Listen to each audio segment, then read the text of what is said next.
Good evening, ladies and gentlemen. Welcome back to SFR for Division 2. This is round 4 at the Hungarian Grand Prix. My name is Indigo, and alongside me tonight is my usual co-commentator. Her name is Simo. How are you doing? Mantel's retired already, which is quite interesting. He's got a quali ban. Oh dear, that's a massive very shocker. good, thank you very much. Jamie, how are you? Not bad. I'm happy that we're back at the Austrian Grand Prix. And Tiger Buka, thank you so much for contributing yesterday for commentating. Now, I've got a problem with my headphones because on that night, Friday night, I must have smashed my headphones up and I can only hear out one side. So I can hear the cars, I can hear you, and I'll try and adjust my volume as much as I can so I can hear you, Simon. So don't worry about that. Down, not a problem. I just, you probably won't want to hear me anyway. I've got a bit of brummy twang. I can be annoying sometimes. It's all right. It's all right. We all commentate in our own ways. We all got our own preferences and styles. But the first one out on the track is Yusuf Shabak. So he's been a very interesting driver recently because he has been very quick, but just can't seem to hook up the results he needs. So let's see if Yusuf and the RB, both of them in the RB, have been very quick at their own terms. I think Velocio Jr. and Yusuf are definitely a good pairing together, but sometimes they can make their own mistakes. He finished third in the Mexican Grand Prix and didn't turn up in Hungary, but he finished in 12th at the Italian Grand Prix in Imola. So he didn't quite go his way back in Imola last week, as last week in Imola, it was Neymar, who won the Imola Grand Prix after picking up no penalties at all. Mansell finished in second place with a great second after the first stint he was struggling. As we watched Yusuf go down towards turn 1, then into fourth gear, he was a bit hesitant going down there. Now with the DRS wide open on the second straight. Remember, 3 DRS zones around here as we approach turn 2. Not really taking a tight slide. The car looks like it was wandering away from him off the track as we go down towards turn 3. Back in 2020 in MotoGP, we saw a massive crash down there in turn number 3. Hence why that chicane has been introduced for the safety of racing. But in my opinion, that chicane should be removed because I don't see anything wrong with turn 2 at all. It's just a flat-out left-hander, of course, as Yusuf exits turn 4 as we head out the corner towards turn 5. This little kink going towards turn 6, down into 6th gear there. Just use a bit of brake as we get back on the throttle once again for Yusuf as we flick our way in towards turn 7 and turn 8 then as we use the overtaker he has available. His teammate stopped on the track. I wonder what's going on with him in the RB then as we see Yusuf going towards the first of the last 2 corners as we enter the final corner. We goes out wide, didn't really hook it up as the first lap time is a 4.5 there for Yusuf then. So that's the benchmark everybody has to beat. Yes, no, very tidy lap there from Yusuf. Just on board here with Mr. Joker as he comes across the line with 1 minute 4.4. So again, he's already just beaten that first lap time. However, everybody else still got set lap times, and it should be hotting up on the track very quickly because everyone now is coming out to start their flying laps, and yeah, we'll see where they all go from there. So quite a few invalidations already for some people, including Caspino in P8. Zeno, we know, who has very good qualifying, but gets unlucky in the race tree. Remember the Hungarian Grand Prix? He got spun out, but I think it was Velocio Jr. after made an optimistic dive go down the inside towards turn 1. Zeno now coming towards the middle sector, 44.7 for the Ferrari driver as he exits turn 8. There's the RB that just completes a lap ahead of us. What can Zeno conjure around here in Austria as we make our way now towards turn 9 and turn 10? We go Atlas Copo goes into P3. I think Atlas Copo took pole here, or almost did last season. I think it was his teammate who beat him to pole, Klusler, as we've got Zeno coming towards the line now. It's pole provisionally with a 4.4 and it's a Ferrari 1-2 with Mr. Joker in P2. We've got Klusler, who was almost on pole here last season, up into P5 with a 4.6. Him and Atlas Copo were teammates, because I remember saying it was a Red Bull 1-2. But now they're separated into different teams. Atlas Copo, Simindigo. Well, that's a nice actually nickname. Someone called us Simindigo. Love it. Whoever came up with that contrast was an absolute legend. That is a good, good nickname. I like that one. Burmeister in the Williams is into P6 as Atlas Copo left the session. Top G, the man that scored a podium here last season after going on an alternate strategy along with Martin. Martin and Top G went for the one-stop strategy, I think. No, they went longer on their stint. And Electro Dan goes P1 at 4.3. I think other people had to pit again, whereas Top G and Martin did stay out for quite a long time. It was a safety car that caused all that. And Top G and Martin got a podium despite Martin qualified outside the top 10, and Top G scored a podium here too. Mansell was the one that won the Austrian Grand Prix, defending from smoke after they caught up to the back of Lord Brad, the Top G, and Martin. But Mansell, unfortunately, does have a qualifying ban, which is quite rare, as Joachim goes quickest with a 4.2 and a tenth quicker than Electro Dan as well. Electro Dan been looking very good so far this season. He is a regular contender, in my opinion, as well. The man that won the Hungarian Grand Prix after Joachim had an incident with Mansell. Yes, I was just watching that lap there from Joachim, and it was really nice, clean lap from him. He just got all of the corners. Some of them pull away from you, and they are absolutely horrible to try and put together and ring together. But that, in the ideal world, was his perfect lap time. Obviously, he'll box back in and go for another set of soft tyres and regroup and get ready for a second run. However, he's proved again he's got strong qualifying pace when he wants to be able to get up there, and hopefully he can keep himself up there and possibly go for the win today. We'll see if that's the case. And is that rain in the mountains coming? Possibly, because we've seen that at the Austrian Grand Prix, rain does heavily impact the surface, as Atlas Coppa has joined about the session, thankfully. So rain could be on the horizon. Not quite sure how the conditions are looking right now, but Velocity of Junior wanders off the track and goes into the gravel, where Sergio Perez pushed Charles Leclerc to the gravel back in 2021 when they had their scrap. I remember Perez being involved in all sorts of incidents there. With George Russell as well, I think a year later, as we've got Loud Danny Boy, who is a full-time driver in the Red Bull. So he makes his debut. He did race here last week, but now he's a official full-time driver in Division 2. So let's see how he copes. I know he's been really struggling along with Langfall in Division 1. So Lord Danny Boy, is he going to be a match for Div 2? Can he join the rest of the field there? Maybe Div 2 can help him rebuild his confidence back and help him get towards the front as well. Maybe that's what he needs, a little bit of a reignited spark there for Lord Danny Boy. But he is going to go in the pit lane. He is on the out lap, but he's not going to go for a flying lap, so which is very curious indeed why he's done that, because he hasn't got a laps on the board and he's headed back in the pit lane right now. Yeah, a bit of a strange one, that. Obviously, he's done an outlap, unless he was just getting his setup. I'm not sure whether he has got a quali ban. I didn't see anything in the steward findings for it.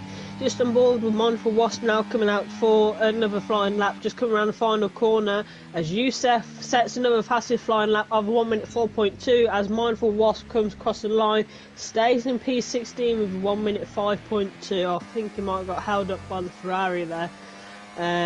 However, it was an absolute fly over a lap for Youssef as well with a 1 minute 4.2.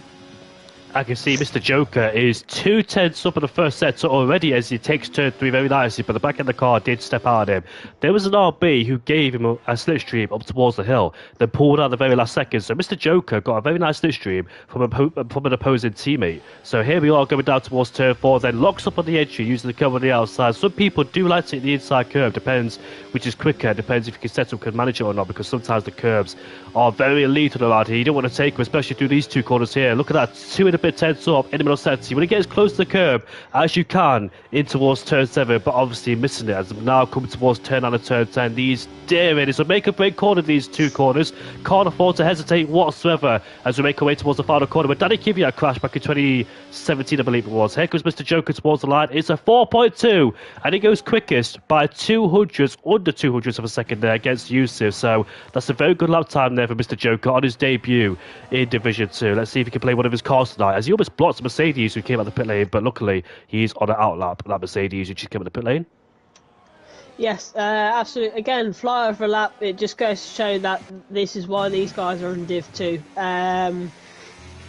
You've got 3 of them who are in 1 minute 4.2s. You've got a couple that are very nearly there. And you still got some who are on their out laps and coming for their second lot of flying laps now. As we've got here, Xenon here, he's just coming out from turn 2, coming down towards the fast-flowing corners. He's got that second boost of DRS now, coming into where Checo and another driver, I can't remember what, Russell came together as they come up into turn 4. That again, you got to watch the curbs on the exit here and on the entry. They do want to fling you across, and he's still up on his first time that he's set. coming round turn 6, I think. I don't know, you'll have to excuse me because I don't really pay attention to the corners. I just know we've got cars on the track and it is fabulous, and he's gone into the pit lane, which was a shame because he was still up on his time, but not enough as what he was satisfied for. So, Burmeister just crossed the line. He's gone up into P6. Now, Burmeister's results have been very interesting. The first race of the season, he won. The second race of the season, he finished second. The third race of the season, he finished third. So maybe Austria finished fourth place. But yeah, Burmeister's results has been going backwards ever since the first race of the season he won. So let's see if he does 1, 2, 3, 4 here. Burmeister currently in P6. We know that Burmeister is not a very strong qualifier. He does much better in the race. So let's see if it transpires once again.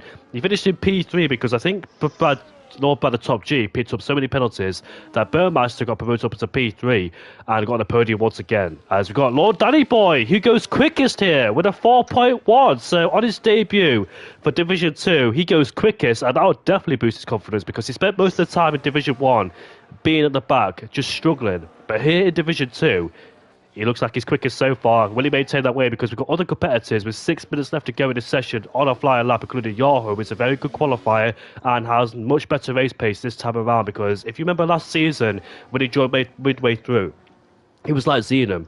He struggled a lot in the race pace. He spun around quite a lot. In qualifying, he was very strong. But Joachim has sorted it out. He has sorted out his race pace now. But Zenum is still adjusted. But let's see if Joachim, after the misery of the 2 weeks ago in Hungary, can get back towards the top end of the field. Joachim is currently a 10th up the first set with a 4.2, so he could displace. No, he can't! Look at that. As you said, Simo, the curb just dragged him off the track and caused him to validate on his lap time. Yeah, I was going to say, the curbs that just pick you up and spit you out, they just absolutely, you touch them a little bit too much and they will tell you that they aren't happy.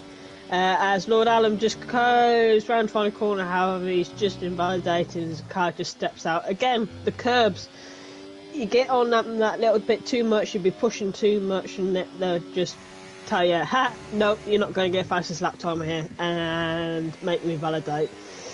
So they are lethal. I think everyone just have to be very careful if they want to try and push, but not that much that they get sput out by the curbs.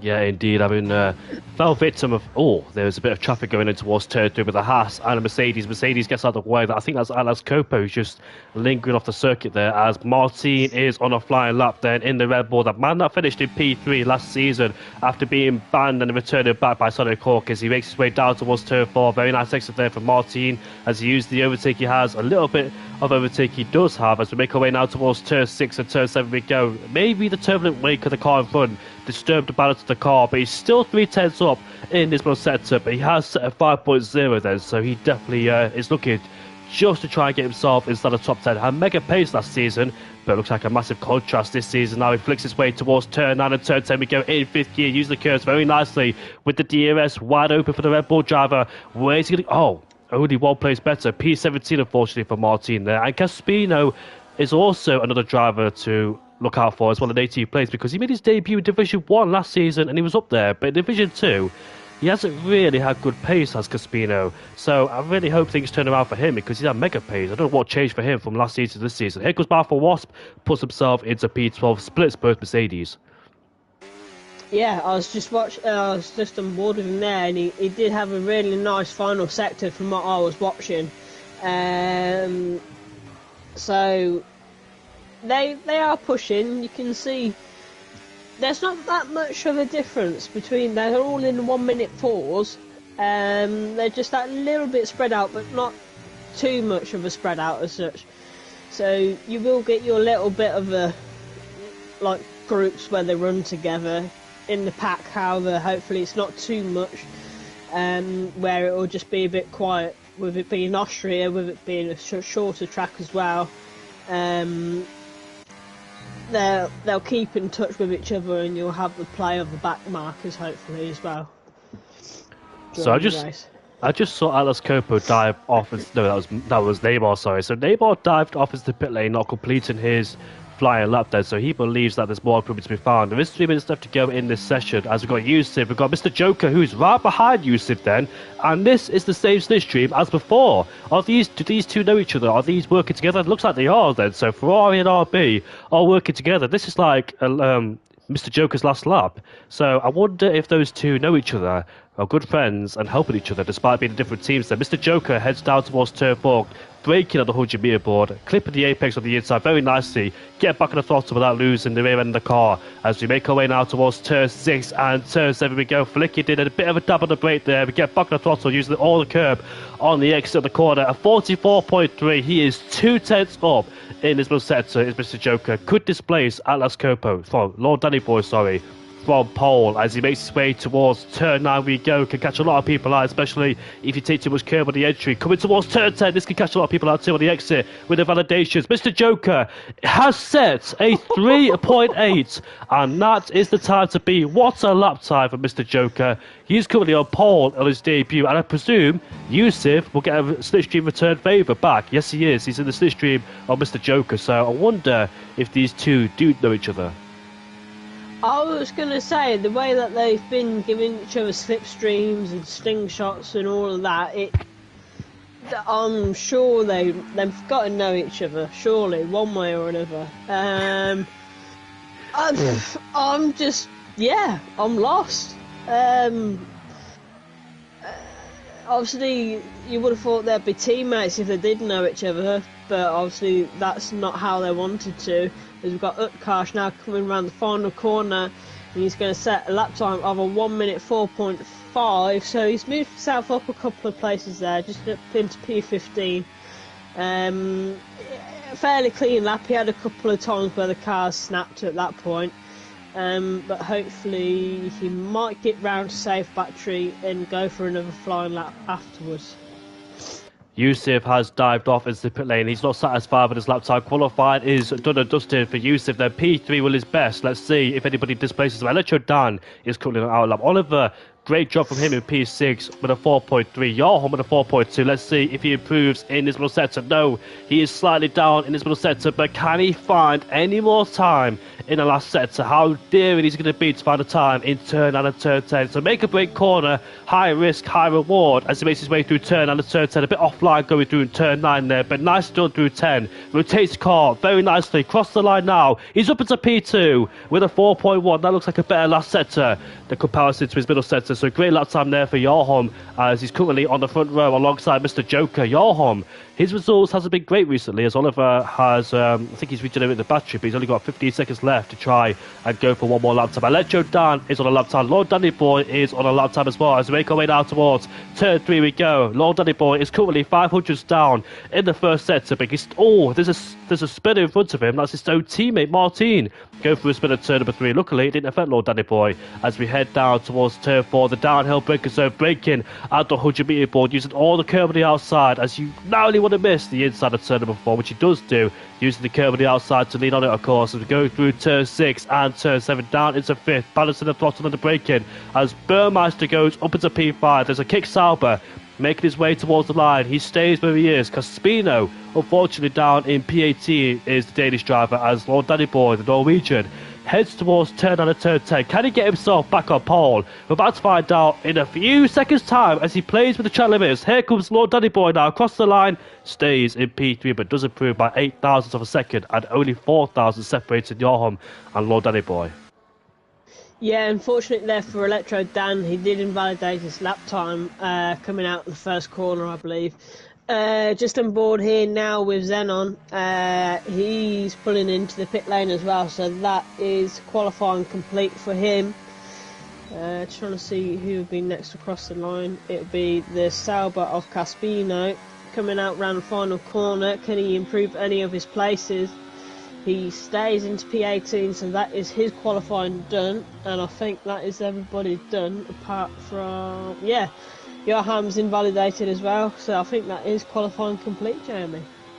Mr. Joker on his debut here in Division 2 sets the pace with a 3.8, but we know DRS trades are very powerful around here, especially with 3 DRS zones on a short track. We expect to see the DRS trades happen throughout the whole race, so let's see who gets it right, who gets it wrong, and we'll see the strategy as well and the possibility of safety cars possibly persuading this Grand Prix, but we're set for a Grand Prix here in Austria. We've got newcomers such as Mr. Joker as well. Here it is, the classifications, and it's so close as well in the midfield. Mr. Joker on pole ahead of Johan by 3 and a bit of tenths per second. Lord Danny Boy in P3 ahead of Yusuf. Great qualifying from him in ERB. Burmeister P5, Alice Copo 6 ahead of Electro Dan. Veloci Jr. P8 ahead of Lord Alem.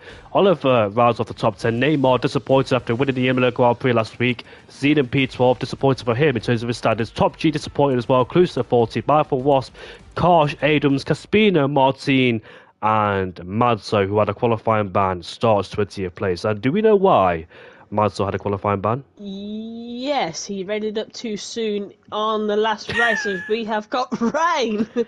We've got rain around Austria. So that could be interesting. Yeah, no, he got a qualifying ban because he readied up too soon in the last round at Imola.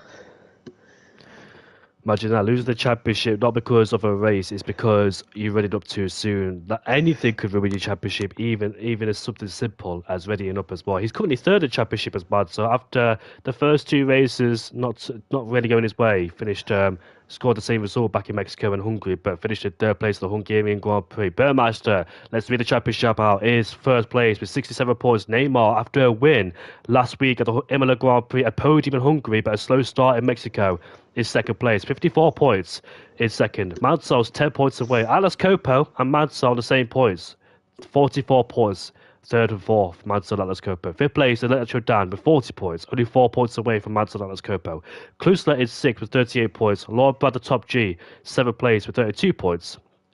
Mindful Wasp 8, 31 points, with Yusuf in P9 with 30 points. Same points as Oliver, so those two got the same points in P9 and P10.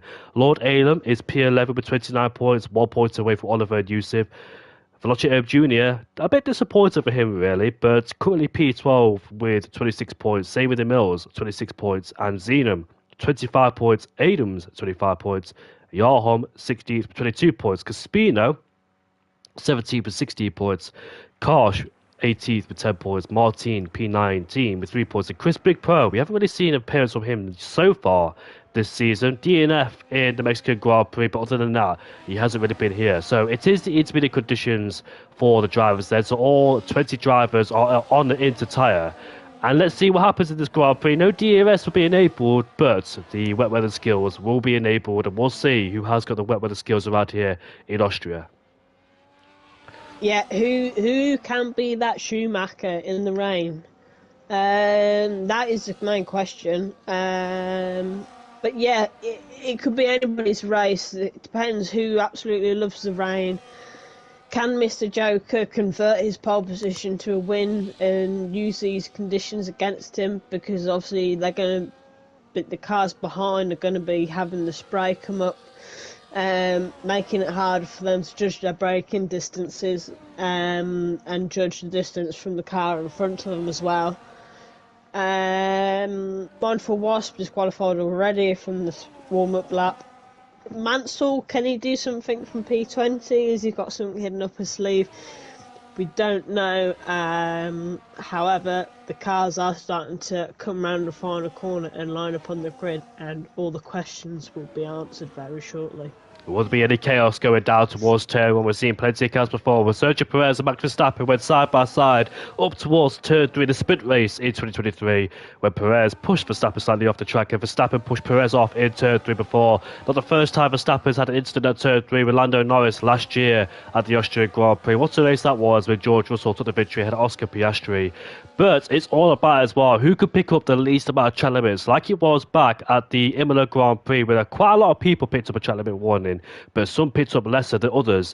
And like Lord Brad the top G, who fell off the podium because he picked up too many penalties and demoted himself down the order. But we had the Austrian Grand Prix, the Styrian Hills around here, first introduced back in 1964, had an 11-year break, came back in 2014, and we're racing here still currently around here in Austria. As the lights go out there, Mr. Joker gets a bit of wheel spin. Can Johan get him down towards turn 1 to go? The all hesitant as Johan and Mr. Joker are side by side going down towards turn 1. It's so tight fight between those two. Mr. Joker goes off the track slightly. Lord Danny Boy gets bogged down. Burmeister is alongside him as we head towards turn 2 and turn 3. The two Ferrari power cars are going side by side as we head towards the braking zone. Johan is a lot later on the brakes. Can he make the corner? Yes, he can, as he takes the lead of the Grand Prix. In the background, Yusuf and Lord Danny Boy are finds their way, but Danny Boy gets a much better exit on the outside of turn 4, better traction, and stays ahead of Yusuf, but he has lost more place towards Burmeister, who's up into P3. Neymar and Top Gear going side by side. We can see a few cars there pulling out to go down the inside. We can see them all being Alpine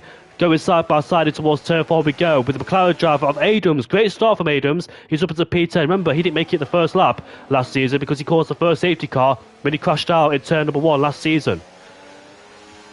Yeah, just watching the race start there. Unfortunate for Martin there. He just got pushed wide out of turn 1 and he just couldn't recover, and the car just started to spin on that lovely paint that the circuit providers decided to put there, so it gets slippery when wet. It needs a wet floor sign there. Yeah, everyone's just chopping and changing. It's just a point now. This isn't where you win the race. It doesn't decide where you finish. At this point in time, it's just taking the stepping stones really, and getting themselves up through the ranks as quickly as possible.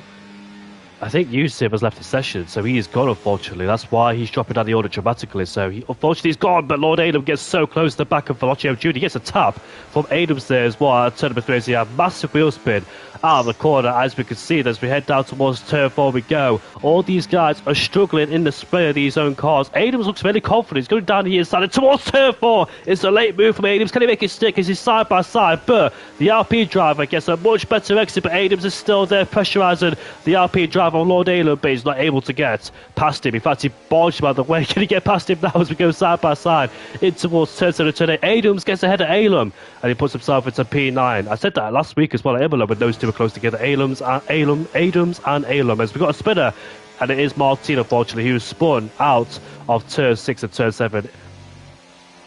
Yeah, a bit of a shame for Martin there. He's not having the best of luck on the start of this race in particular. However, he's just got to try and get his head down now and not get frustrated and carry on and try and claw those positions back.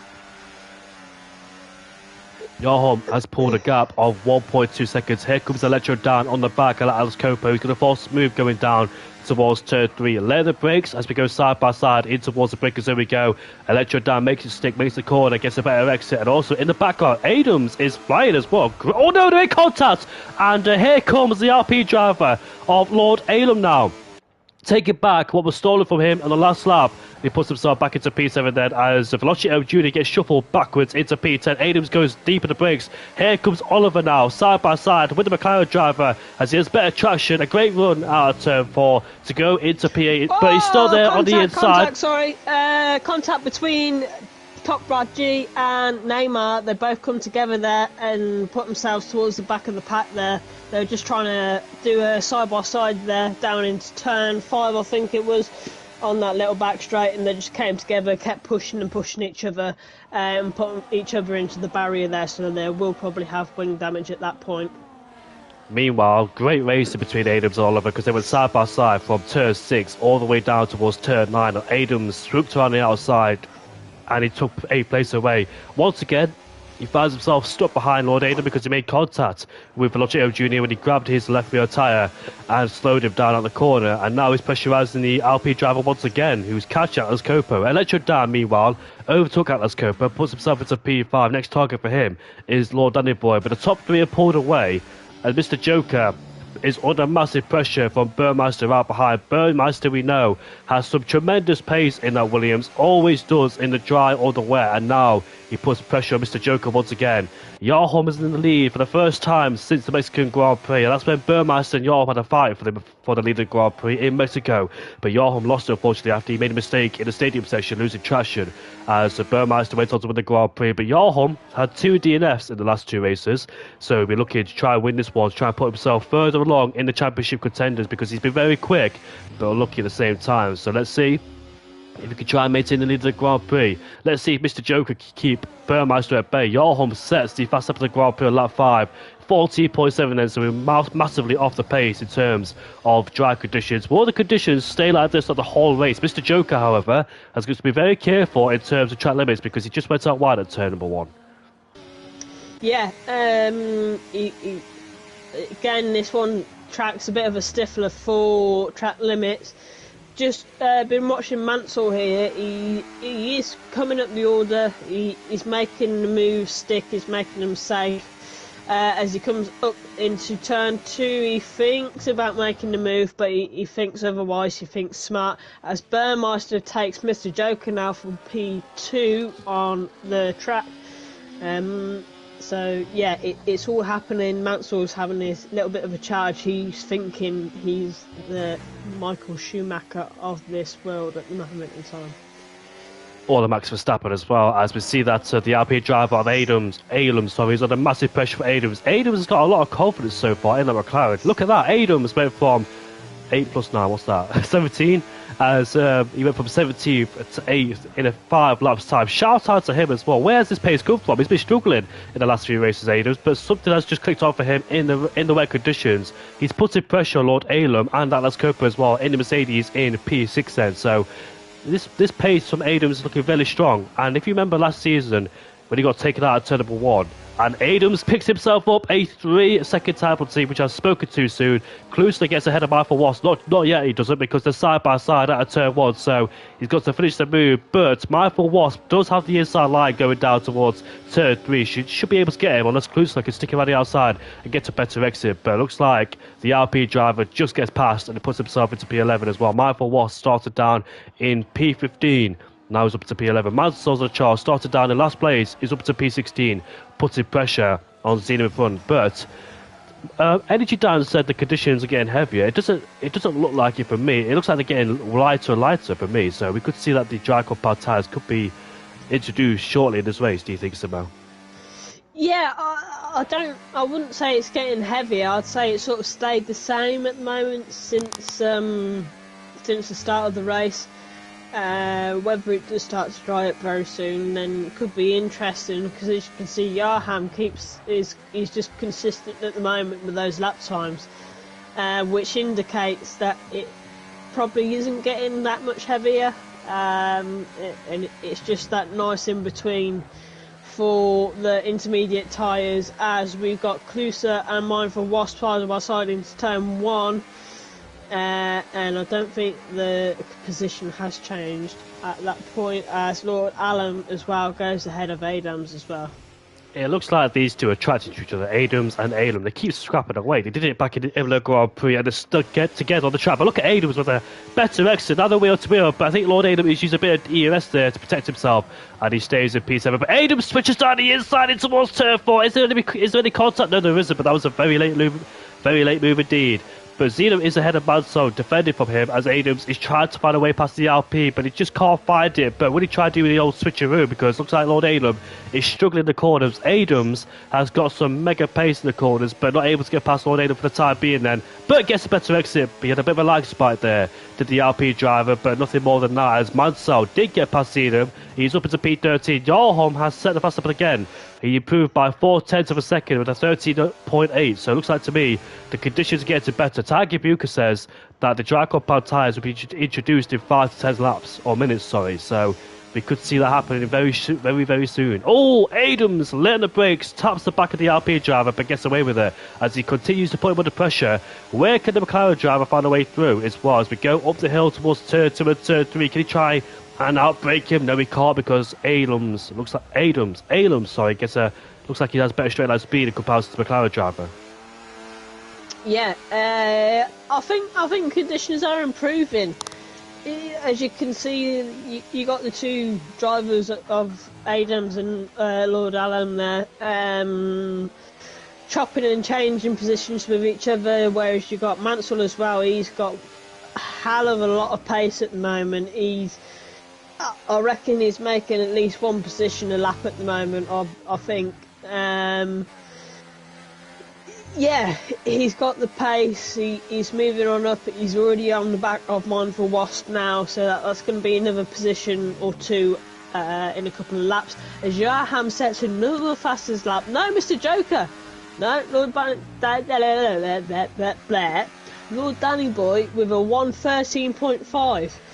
So you can see conditions are improving. I think the rain is just starting to stop and slow down at this point in time. So yeah, it's going to be anybody's game at this moment.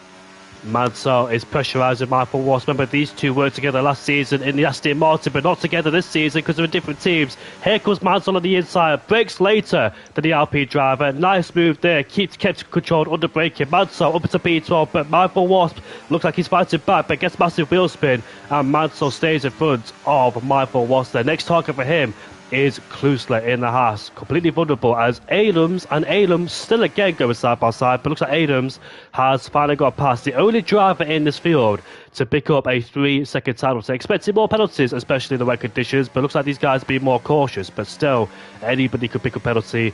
Concentration will be very high around here as well. With the 36-lap race around Austria, it's so difficult not to pick a penalty around here. Jarholm again sets the fast lap of the Grand Prix. Burmeister, who has been released from Mr. Joker, is not really putting away from Joker at all. He's kept him in DRS range if it was the dry conditions, but Burmeister's not really reduced the gap as Klusler and Mansell going side by side in the final corner. Not really a conventional overtaking place there, but Mansell stays in front of Klusler, puts himself into P11. 10 laps from P20 to P11, but the gap's quite huge in front of him. The gap is 6 seconds between himself and Velocity Jr., so a lot of work to do as we see that Klusler's under massive pressure behind and he's trying to make a move on Mansell. Mansell goes defensive on the inside, forcing Klusler to go around the outside. Top G picks up a penalty. Mansell defends from Klusler. Oh, here comes Michael Ross on the inside then, gets a better exit than the Haas driver, side by side with him. Where is he right now? He's been demoted into P13 as Klusler.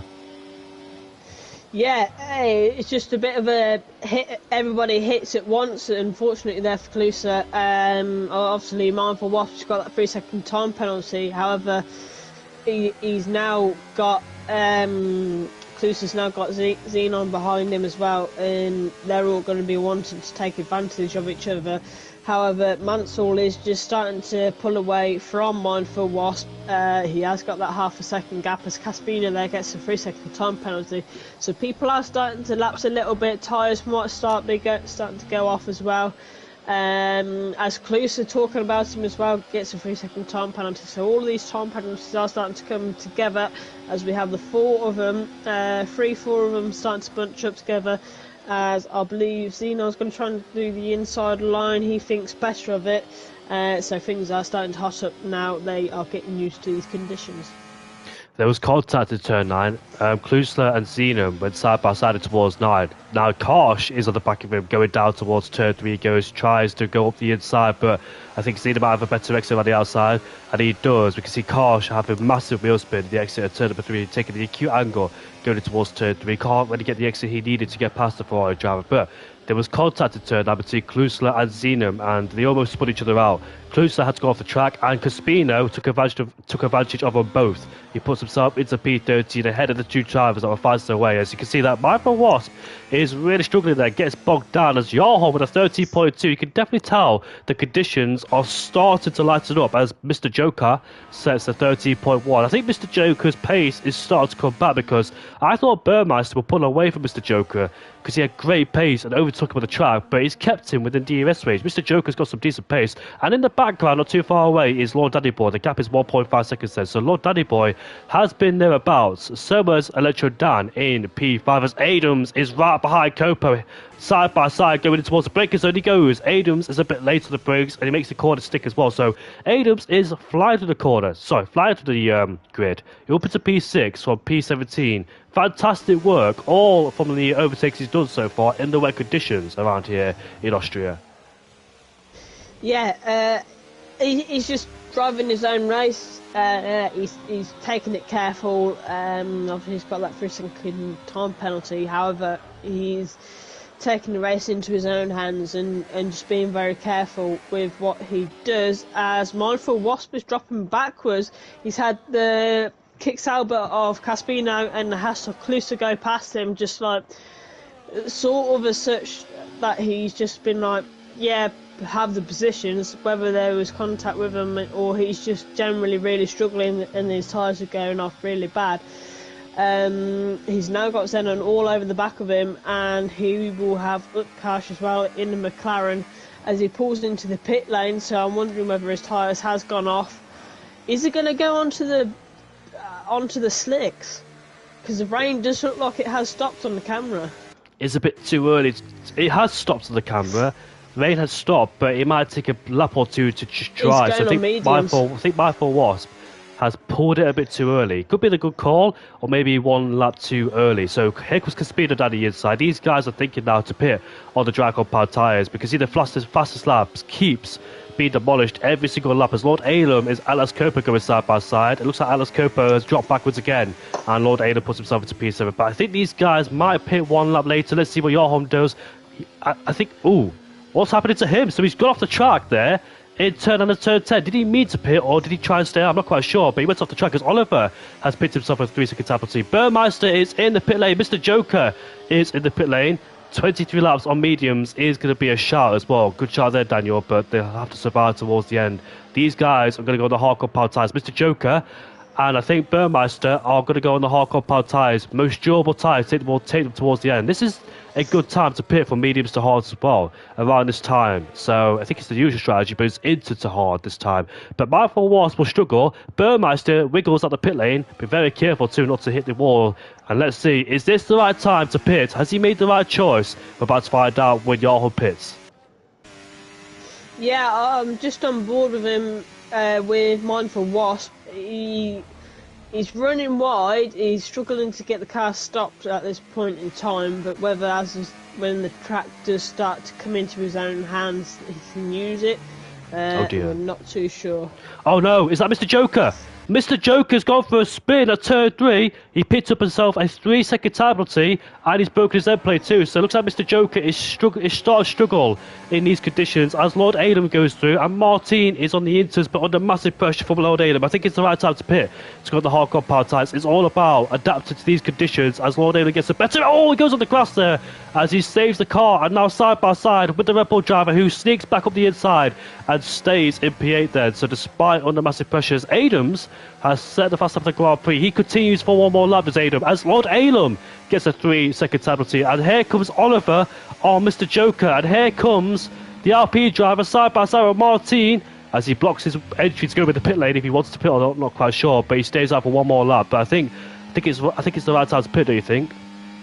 Yeah, definitely. They're showing that it is the right time to pick now. The intermediates aren't going to last much longer on this drying surface. It's just going to be chewed up. As we've got Oliver all over the back of Martin now in the Williams. So yeah, no, I definitely think it is the right time to pit. Whether it's the right time to go onto mediums, I doubt it because it's going to be like Dan says in the chat, it's going to be 23 laps on the mediums as DRS is now enabled. 23 laps on the mediums is going to be an ask from here. Hard tyres is probably going to be the best way to go from here. There's contact there between Oliver and the Red Bull of Martin. There's a spinner! There's a Oliver spinner! goes into the wall. No, Atlas that's Copo. Atlas Copo. Yeah, Atlas Copo. There's contact there, or whether he's just spun it, I'm not too sure. I missed that because I was watching Martin and Oliver. It's just unfortunate there for Atlas Copa. I don't know whether he's got any damage, and he has. He's broken his end plate.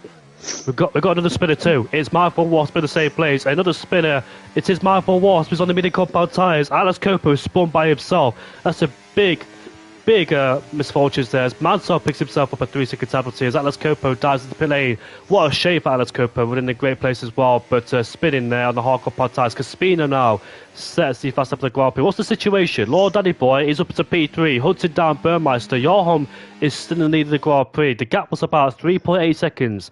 But before they pitted, that was 5 seconds. So Johan was pitted at the right time, and he's got a lot fresher hardcore power tyres too. We comparison to Burmeister. So Johan is looking very comfortable in the lead of the Grand Prix. There's 20 laps left to go for Johan. Will it be smooth sailing from here for him in the Haas as Mansell gets ahead of Caspino? But they're both side by side, and Mansell did not get DRS. Caspino did, as he puts himself into P9 ahead of the Aston Martin driver. But there's a lot of people. Oh, there's contact between those two, but luckily not in the wall or in a spin. But there is 20 laps to go, and quite a lot of people at this stage of the Grand Prix have picked up penalties now that could have a massive effect towards in the Grand Prix. But the top three haven't. The top three are okay with no penalties.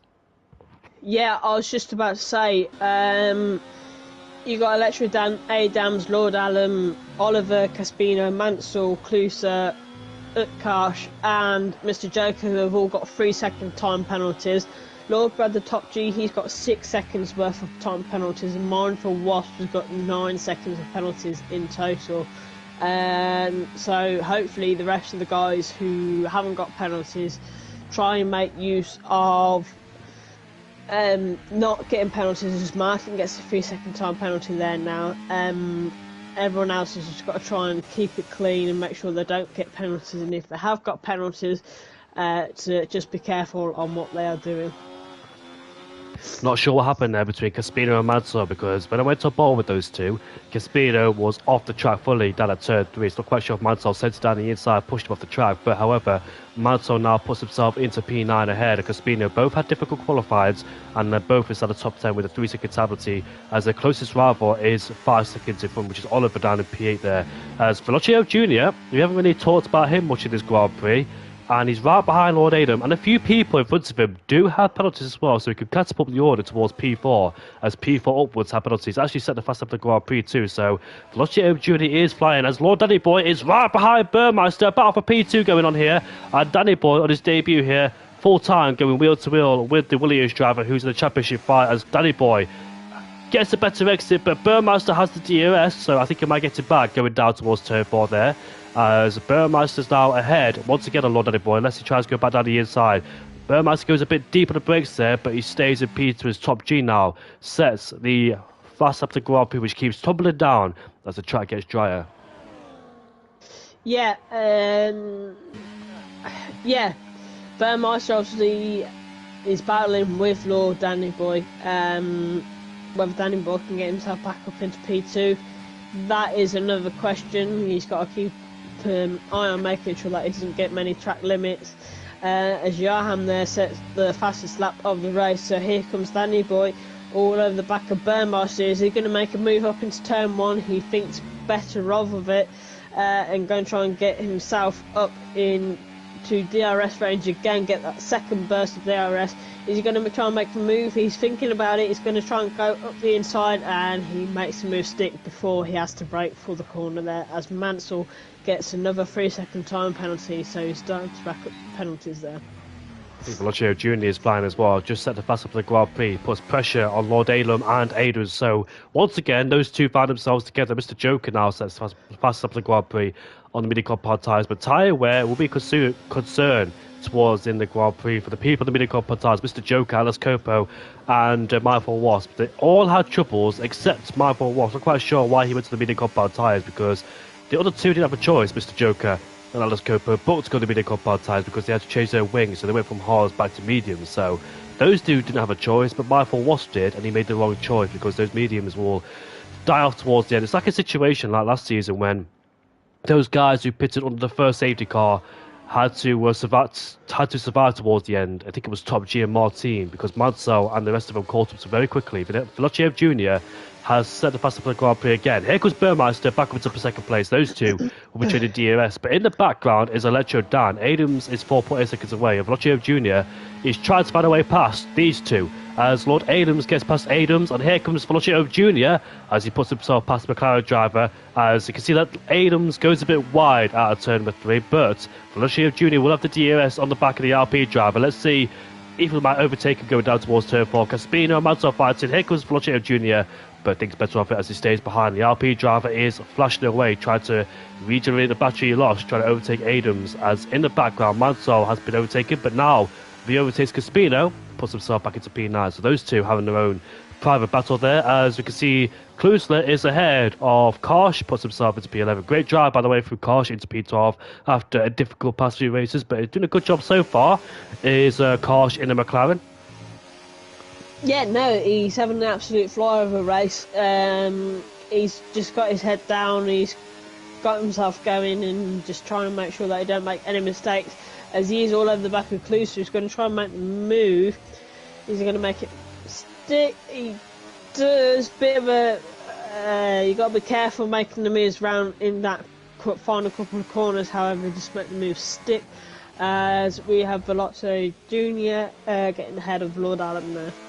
but outbreaks himself, and he could be under massive pressure as well because the DRS is enabled for the RP driver and Adams as well. So here comes the Lord Alum, and here comes Adams now side by side with Velocio Jr. going down towards turn 4. Burmeister and Lord Danny Boy are scrapping away there in the distance as Adams gets past Velocio Jr. So he made 2 places and lost them immediately. That's the power of the DRS as well. Sometimes we get past somebody and they'll get you back as well. Oliver has an issue. He's bleeding. Fine. He's what? Sorry, he's bleeding. I'm not quite sure what you mean there, but he is bleeding. So hopefully he's all right in the Williams. He's currently alone in P8, but there's a spinner. Is that Zenem or Mr. Joker? Of course it's Zenem. He's gone for a spin at turn 4. He's spun. Sorry, I didn't mean to be the joke. Oh, come on, Zenem. Don't. Oh, he's retired on track. Oh, that's a big no-no. That is a very big no-no.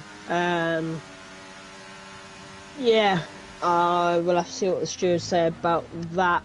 However, I think from trying to understand from what Dan was saying, Oliver is bleeding time. Bleeding time as in like losing time? That's what I was thinking, yeah. I was wondering whether he's losing time. I think he is, yeah. The gap is going up, it's nearer 7 seconds to Velocio Jr. But, yeah. I just saw Manso lose the back end of the car at turn 3 after Caspino overtook him, so he lost a bit of time there towards Caspino. As Tiger Bucher says, Oliver is alone. He's not in the DRS train of anybody, but this is good for Oliver though, because Caspino and Manso are fighting their way like mad, and it's bringing time as here comes Lord Danny Boy, who puts himself into P2 ahead of Burmeister. But there's no way Electro Dan can get on the podium. The only way Electro Dan can be on the podium if one of these two in front of us pick themselves up a 3-second penalty as keeping nice and clean, and Burmeister is right behind Lord Danny Boy. The gap was over 6 seconds. That was 5.3. You could definitely tell the power of the DRS there because they're gaining time on Yarham, but they need to keep trading DRS on the straights if they want to catch up towards Yarham, as Lord Adams and Adams are scrapped away again. That's going to be a 2 for 1. Is that going to be a 2 for 1? No, I thought it was going to be a 2 for 1 move there from Velocio Jr. He's alongside Lord Allen there. Is he going to get the moves done? He does. Does he run a little bit too wide? He doesn't. He just snaps across the front nose of Lord Allen there, as Adams is still at the back of that pack, which isn't a bad thing because he can get a double dose of DRS when he comes to the sections. Those two can't seem to leave each other alone, Lord Adam and Adams. Been together for the whole race and together as well at the Imola Grand Prix. And we're watching now Lord Danny Boy putting pressure on Burmeister, but the gap keeps decreasing between Yarham and Burmeister. If they keep trading DRS in the right places, try and catch up towards Yarham. That's what I tried to do in my last race in Austria because somebody had a 3-second. I had a 3-second time penalty as we watched Lord Danny Boy might go for a lunge, but he thinks better of it. Does not go for a Burmeister, but the gap keeps decreasing between Yarham and Burmeister as we have the third shot of DRS. Somebody's gone for a spin down there as Burmeister lets Lord Danny Boy go. He knows to play the tactical game.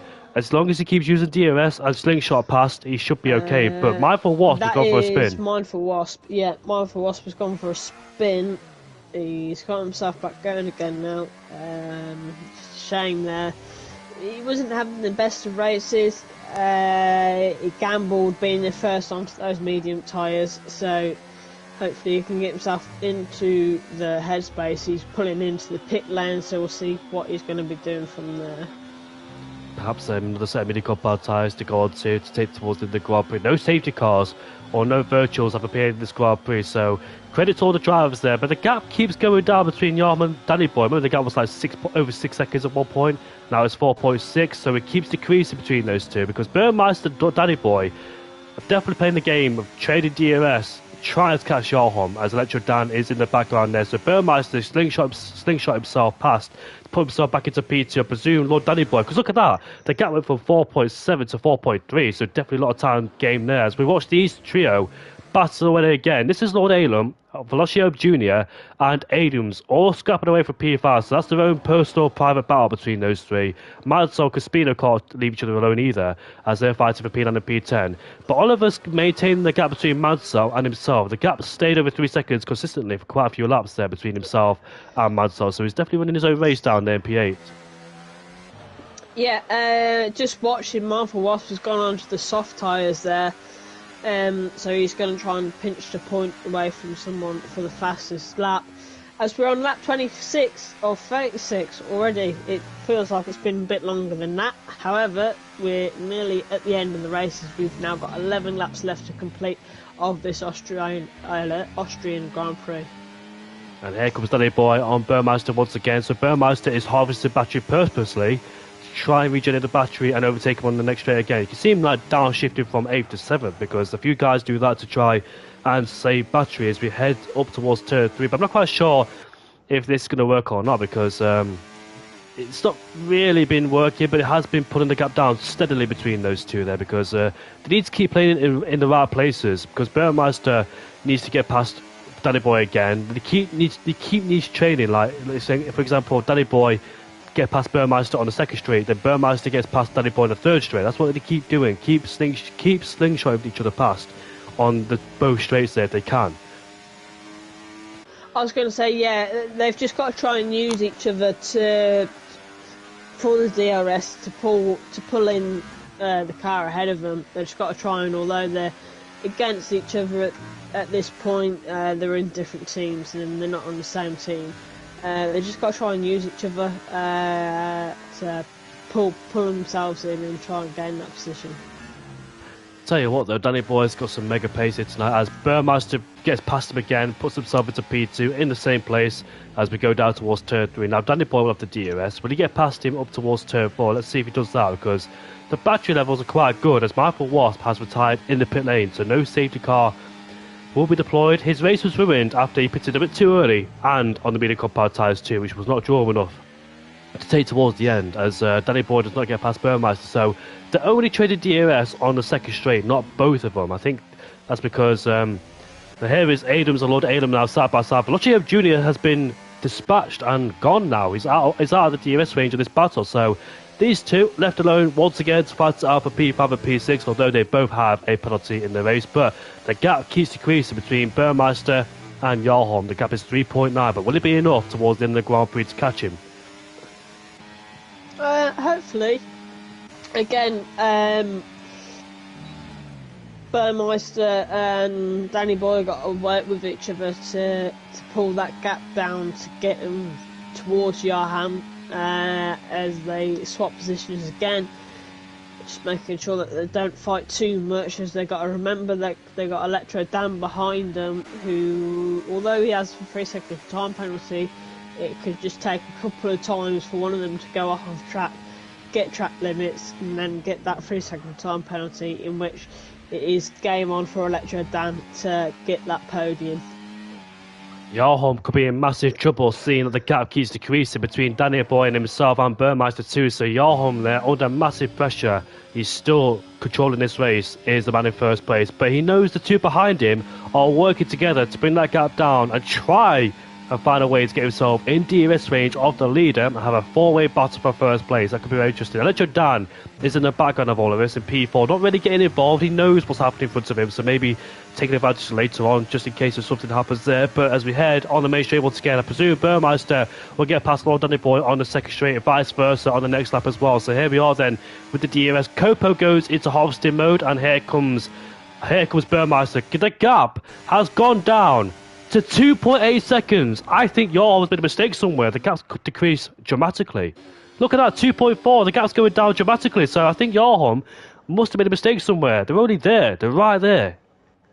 I was going to say, you can see him now. He's on the same straight as them. That's got to give him the motive now to push even more. I think he has made a mistake because it was 4 seconds a second ago, and now it's nearly dead on 2 seconds, so it's now game on for both of them to continue to close that gap and try and force him into making more mistakes like that.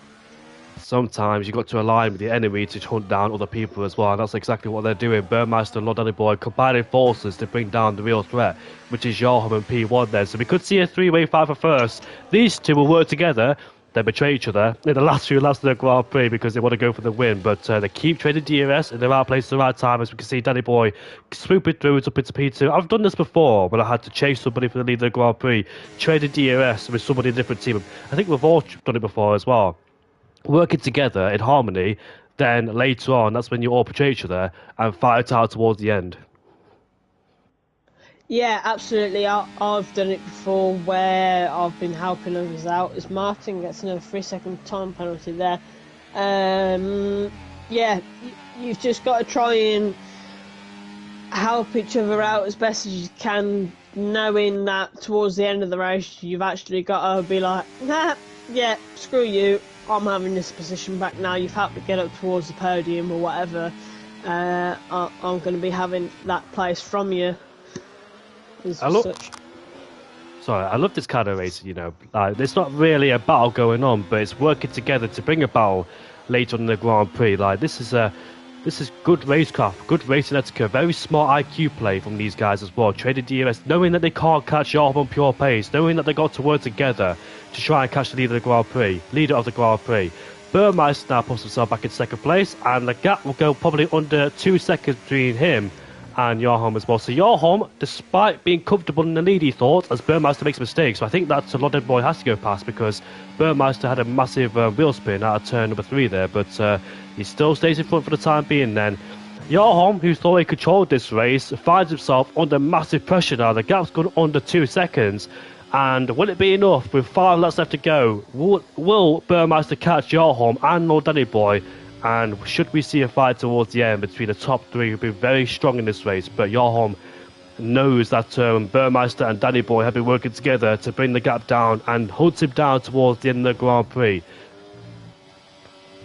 I'd love to see it come down to... I'd love to see all 4 of them going for it on the final lap, because that to me is true racing. You work with each other and close down the gap in front of you to the leader, and then you just go all out on the final lap, obviously respecting each other and not forcing each other off the track. But yeah, that to me is true racing, as the gap now is 1.8 seconds to Danny Boy and Yarham. The gap is 1.6 seconds. Yarham is right there for the taking. Danny Boy and Burmeister work together in harmony to try and hunt down Yarham, who has dominated this Grand Prix ever since the first lap when he got past Yarham to win by 0.13 seconds. Wow, I don't think that's going to happen, mate. I don't believe you this time.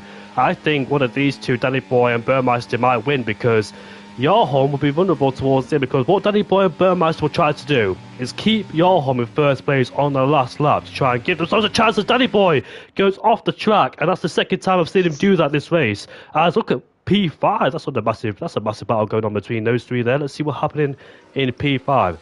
Ooh. Look at that, they're all bunched up together, those guys. Yeah, just watching. It's going to be through wide into turn 1. I think it is going to be Velocia Jr. who gets the best out of that situation, as we have Adams and Lord Alam side by side. Both got DRS, however, Velocia Jr. is just being like, ha, bye-bye, thanks for the position, you two can fight, I'm going to try and pull away now. He's just constantly been there, he's constantly been a threat to them, and as you can see now, he's pulling away, keeping himself out of trouble, and hopefully build that gap up between himself and Lord Alam.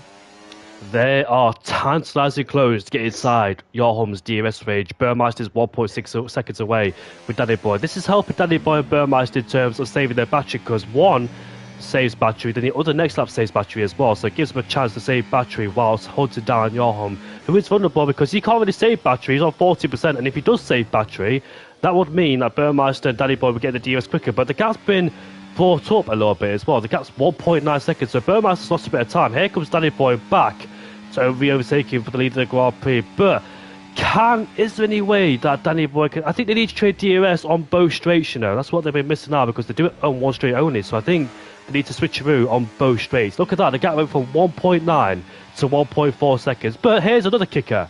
Can Yarham catch the 2 back markers and get DRS off those 2 to protect himself against Lord Danny Boy? Because there is Yusuf, who's a ghosted car, and he will slow down because he was an AI. AIs are very slow around here. So can Yarham catch the RB driver who's been out of this race since lap 1. And we've got Velocio Jr. Oh, there's contact between Adams and Jr. there, but keeps it pointing in the right direction. This is brewing up to be a fantastic battle. This could go on towards the last lap of the Grand Prix because Danny Boy is 1.1 seconds, maybe one more time of trading DRS. Then they're finally in the DRS range. But guess who's in the DRS range of the RB? It is Yarholm. Yarholm will have the DRS. So there's been another twist in this Grand Prix where Yarholm gets the DRS this time and gets the laugh out of it as he has the DRS at the back of the RB. Could this save him? Little things like this could have big consequences, and he'll have a second DRS range as well to try and keep those two behind. So second dose of DRS there for Yarholm as he's right behind the back marker of Yusuf. Yeah, he's obviously pushed to try and get the DRS of that back marker there, in which he has, which then keeps the gap just above that one crucial 1 second as it dips below. It's hovering. Burmeister's got to try and push as much as he can to get within that DRS range now, as we are coming up towards the final lap. We've got one more lap of racing after this final couple of corners, which it is now below that 1 second mark.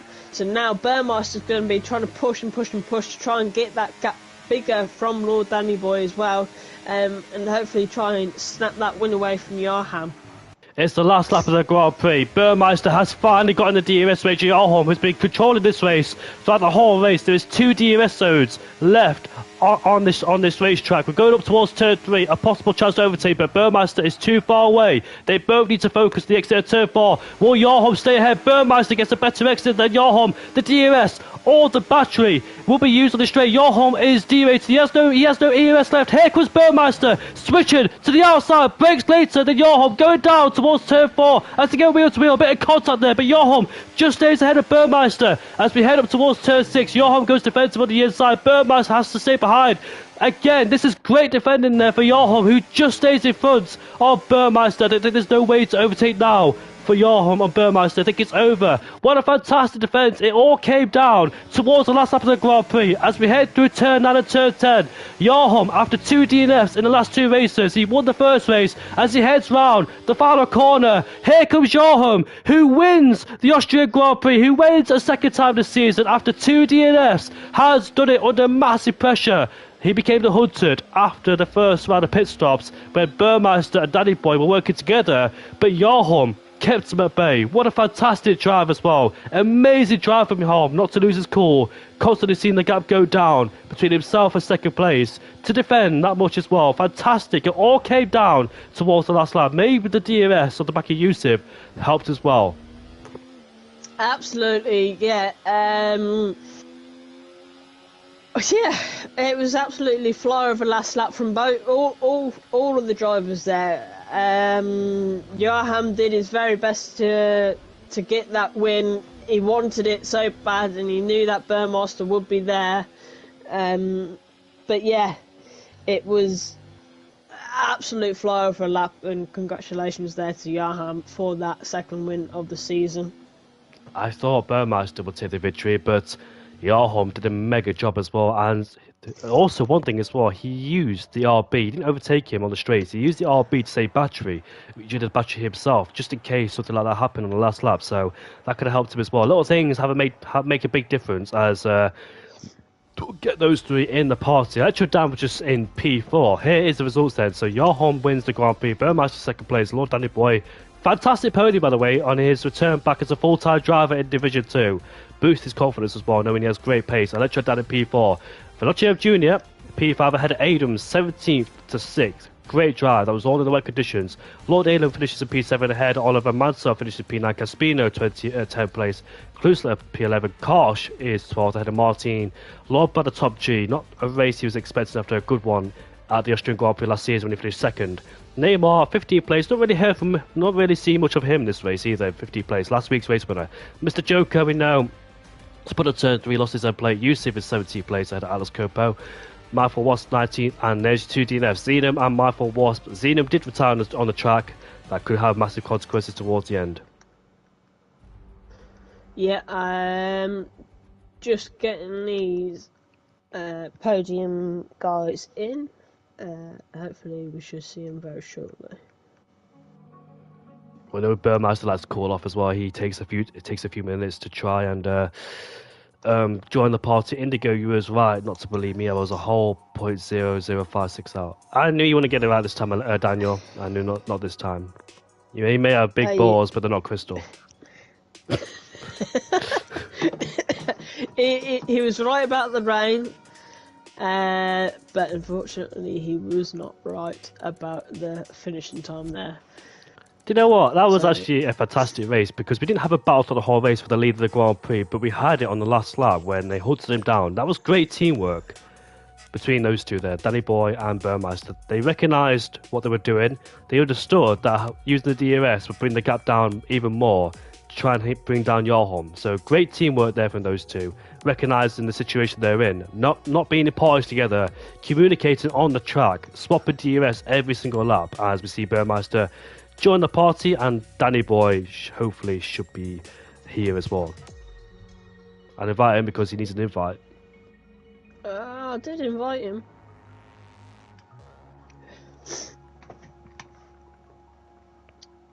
I've come early today, after complaining, Indigo. So here I am, Dankjewel, jongen. Dankjewel, jongen.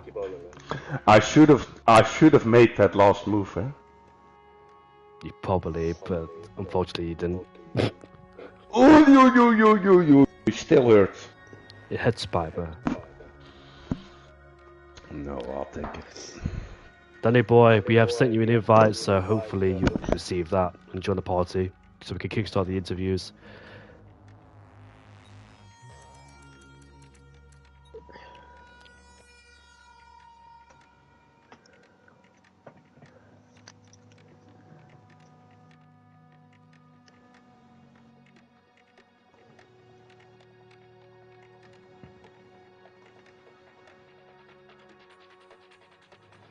TV's about to turn off, so let me just sort that out before it does.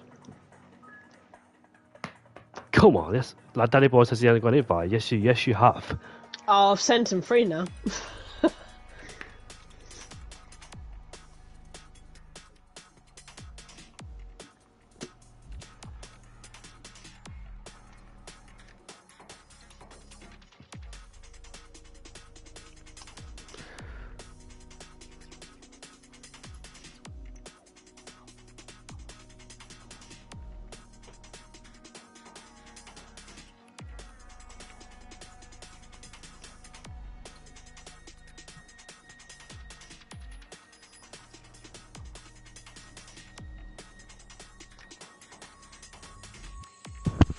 Now, Bale.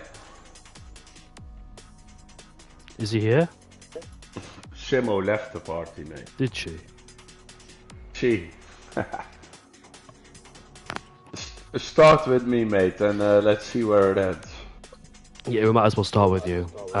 Congratulations, PT. Not the result you wanted, but let's talk about you and Lord Danny Boy, because at one point, did you think that when in the race did you two start working together and realizing we need to swap DRS to try and catch up towards Yarholm? Yeah, pretty early because we were 5 or 6 seconds behind after the pit stops from wet to dry, and then yeah, I think we both realized we needed each other, and the cooperation was perfect. It was perfect indeed. Were you a bit nervous about it? Did you have a feeling that you could catch, because you had to bring down about a 6-second gap after your first round of pit stops scored the intermediates?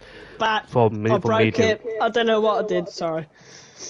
No, yeah, I was not worried because I'm happy with P2 anyways, because in the championship it's all about consistency, and I've been here 4 races now on podium, so I think that's the key to win championships, and as long as I can keep this going, I'm happy.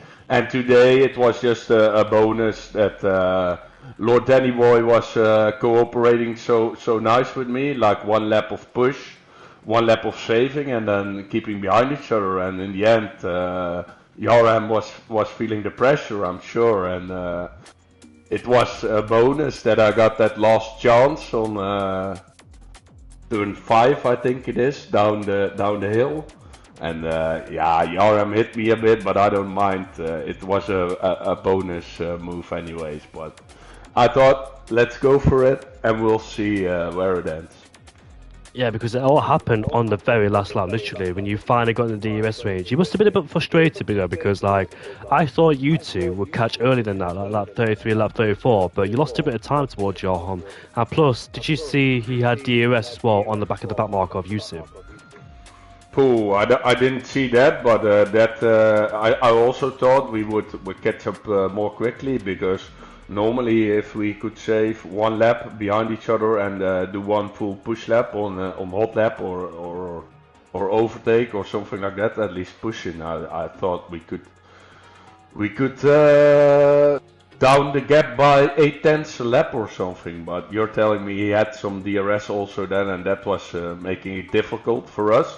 But I saw him flashing in the last lap on the after turn 1, and then I also thought, like, he's used up too much, and now everything's open. And but he deserved the victory most, because what we were doing is almost unfair. What said to what he is doing without DRS most of the time and keeping it consistent. So there's only one man who deserved the victory tonight, and that's Yaram.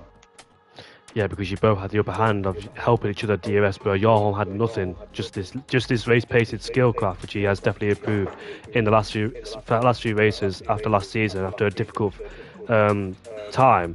But Burmeister, did you know that you're the only driver this season to finish on the podium every single race? So you've got a good streak going here with 4 podiums in a row, a win in Mexico, and second place in Hungary, third place in Imola, now second place again here. Like you said, consistency is key, and building the foundations up early in the season could really help you later on as well with the results you're getting now in the championship. Yeah, I'm fully aware of that, especially after last season. Yeah, it's quite a bit. It's not a big thing, but I think last year I also deserved the championship, but being there, not being there for 4 or 5 races cost me the championship by 7 points, and that's 125 points possible to have. So I feel like last year should be my championship, and this year I focus to it again, like I used to do back when the good games were there in 2020. And I'm keeping calm. If I qualify badly, I'm keeping calm and keeping the consistency. I know people were gonna have problems, but this year I want the championship, and there's only one goal. I told you I'm in the board of a tennis club, and they arranged 2 meetings on Tuesday night, and I told them, wait, I cannot have meetings on Tuesday night, so I'm in this, and I'm not gonna do it. You can arrange everything you want, but I'm not coming. So maybe that explains a bit why the consistency is there. Well, fantastic today as well. I think you need to arrange those meetings, because I dare say that real life events are more important than the F1 games. So still go to those meetings, mate. No, I can't, mate, because I'm giving up to things as well there, and like this league racing is a big hobby of me, and I'm not from yesterday, but I've been league racing, I don't know, from 2017 or something. So it's part of my life and something I really enjoy, and which relaxes me. I also have my own company, so being in the racing seat on a night like this is a pure relaxation for me.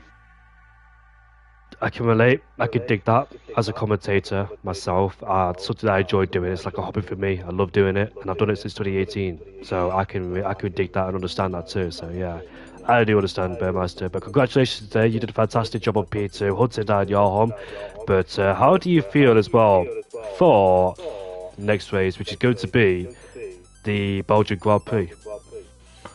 Well, I'm from the south of the Netherlands, as you know, so it's almost a home race, and Belgium is one of the greatest tracks on earth, in which game doesn't matter on which game, but Belgium is a great track, and I'm really looking forward to it. Well, real success, anyways. Dankjewel, dankjewel. And Lord Danny Boy, I want to say something to you. It was really enjoyable to work together tonight like this, and sometimes you have to understand each other as league races, and sometimes people want to battle you like crazy, and then you're only losing to the front. But this was really enjoyable, and I want to thank you for it. Yeah, thanks, mate. If we had fought, we would never have been able to caught up to him. Yeah, I had an opportunity in turn 5, mate, in the last lap, but he was defending it, and he deserved the race win anyways. But thanks, mate, for the understanding and how we work together. Likewise, likewise. And Indigo, thanks for commentating, and Simo as well. Have a good night, guys. Good night. Dankjewel. Ik spreek je You too, later. buddy. Tot ziens. Take care. We're moving on to Lord Danny Boy. It's your first race as an official full-time driver. You had a great qualifying, and does this bring your motivation back? Because in Division 1, you have been really struggling, even to get inside the top 10. So did you have a bit of demotivation? And now today, does this bring your motivation back to league racing? Are you starting to feel more confident? Do you think that with a result like this today, you're able to reignite the spark you lost in Division 1? I was the start of last season was better in the first division because then all of these guys that SFR brought in from top 50 on the time trial wasn't there. But now that there are pace machines all over the place, then I have no chance in first division. But and also. Wednesdays doesn't suit me quite as well as today because of I travel a lot for work. So yeah, but to your question, yeah, the spark is much more there. I'm much more eager to practice for each race now, and of course I will try to fight for the championship, even though I've missed a few points in the start, but I will try to catch up. You have mega pace today, and it's only 4 races in. Anything could happen like the whole championship season, like we had last season too, where we had a mixture of drivers changing positions all the time, including Adams, Madsen, and Burmeister. So anything could happen between those 3. But yes, it's your first race here, and you've already got P3s. And if you keep this going, you'll definitely have good results as well. I knew you had good pace, but I think you lost a bit of motivation in Division 1 because all those guys, don't get me wrong, you don't feel bad about it, but they are all very quick and super difficult. And plus with esports teams, but they have all these setups, guidance, and training they all do as well, and help each other. So yeah, it's very, very difficult in terms of racing with the guys at the top of Division 1. But I think you need a bit of time in Division 2 to try and find yourself again and try and re-energize yourself and rejuvenate as well, trying to get back to Division 1 by starting back where you were before Division 2 to get yourself back towards the top, starting lower to get higher. That's what you need to do. I thought you left the point there, that was Burmeister. But yeah, Danny Boy, talk us through that battle between you, because you were in 4th place during the intermediate stint. You were behind Mr. Joker, Burmeister. You were not too far away. The gap was only about 1.5 seconds. Then after the first round of pit stop to go on the hardcore powered tyres to take them towards the end, you caught up to Burmeister and you had a little switcheroo every single lap. What point in the race did you think, oh, shall we work together? You weren't communicating apart because you're not really close, you and Burmeister. But what point in the race did you two start to understand each other and start to say, oh, let's trade DRS and let's see if we can try and catch Johan, because the gap was 6 seconds between you and Johan. I think we understood it very early because of we both started flashing with our ERS on the straights to indicate that we're not using it and that we want to switch places and pull each other up with the use of the DRS instead. And I think after 2 laps on the hard tires we figured it out, and yeah, it was no use in fighting. We would never have been able to catch up, and we would just have been fighting the guys behind. So yeah, it's just a bad strategy if you're trying to catch up to fights.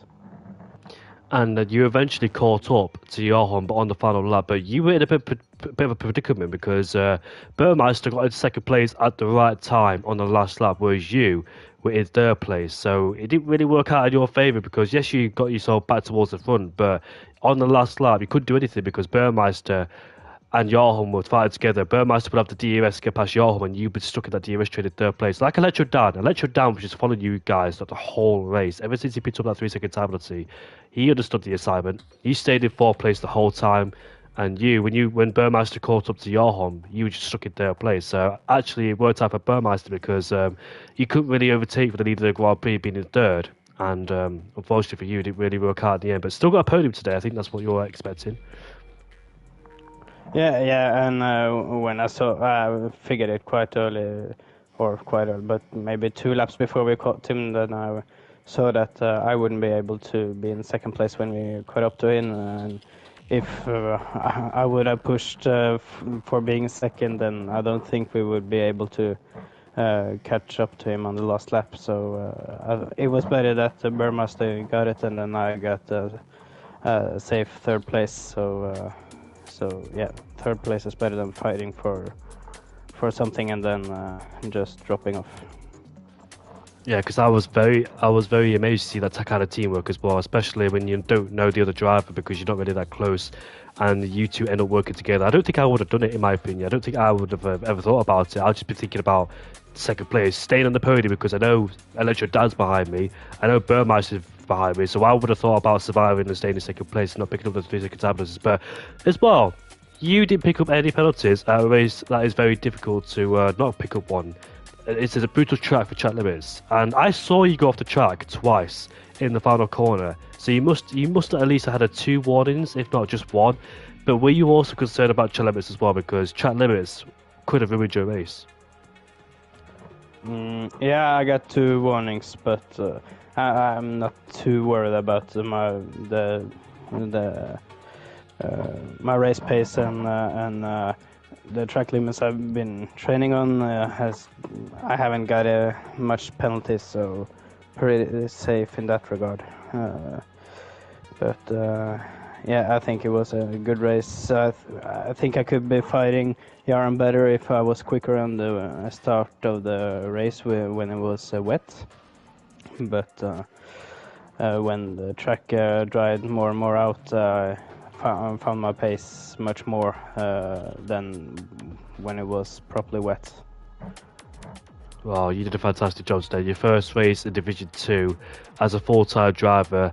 How are you feeling for the next race at the Belgian Grand Prix? Do you think you could try and challenge for the top again? I will hope so. I will at least try to have some more training. I've been gone for work the last 2 days, so I came home 5 minutes before the race today. I've been driving 6 hours from Sweden, and yeah, I hope I will have more pace and fight for the podium again on next week. Well, good commitment, because if I was driving 6 hours from another country, I'd be tired and didn't want to do anything. So good commitment and still a great pace to fight for the lead of the Grand Prix. So we hope to see more of you, Lord Danny Boy.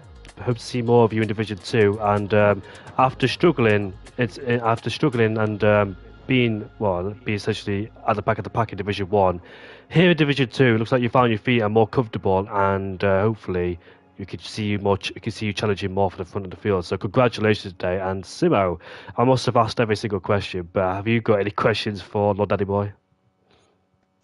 Yeah. First of all, congratulations on your podium. It's nice to see you here on your first race in Div 2. You've got that podium smashed and sorted. Next step is to get that win. You have nicked all of my questions, Jamie. How are you trying to think of one? How are you sort of focusing on towards the next race, and how are you feeling around Spa? Usually I find Spa quite nice. a good track for me. We in OWR has been racing there quite a lot over the past years, but yeah, I'm probably just gonna train for practice for it like I usually do with the other guys in OWR and yeah, no. If I put too much in it, then I would just be over practicing. I think so. So yeah, hopefully I will, as I said to Indigo, try to fight for the podium again. And if it's a dry track, then it's even better. Yeah. Yeah, no, once again, congratulations again for your podium today, and we'll hopefully see you here again next week. Thanks, and thank you guys for amazing commentary as always. Thank you, Danny boy. Appreciate it, man. I'm happy to speak to you for the first time on the podium because I know last season the Imola Grand Prix had a chance, but I think you spun out, didn't you? Turn 4. That might be. I can't remember it. but yeah, it could be. I usually like Imola too, so. Well, thank you very much. And Simo, thank you for joining me on Commons once again. It's been an absolute pleasure to commentate with this race. It was all about strategy today and working together. Yes, yeah, Austria, it is always sort of one for strategy, and obviously with the weather we had at the start of it as well, that all sort of played its part. And obviously we seen the drivers who can take that step and take the risk from going intermediates to the slicks. However, yeah, it's been an absolute pleasure with you again tonight, Jamie, and looking forward to commentating with you in Spa next week. Thank you very much. So we've got one more race at the Austrian Grand Prix, and it had a record of the closest finish since seasons ago, when the gap was 0.005 between Fireblaze and Hurricane when he took the victory off Fireblaze. We are at the Austrian Grand Prix tomorrow for Division 1. Join me and Owen Mansell back both for Div 3, Div 4, Div 2. Join us back at the Belgian Grand Prix on Monday for Rogue Smithy and Oliver Smith. Division 2 for me and Simo. Division 1 for me and Owen Mansell at the Belgian Grand Prix next week on Wednesday, all at 7:30. Join us back Monday, Tuesday, Wednesday. We'll all see you later. Thank you everyone for tuning in as always and your support. Great racing once again. We've got one more left to go this week for tomorrow's race in Austria. Can Harry Kane get his first win of the season after being denied with a 10-second penalty after the Imola Grand Prix? We'll see you all next week or tomorrow. Goodbye for now.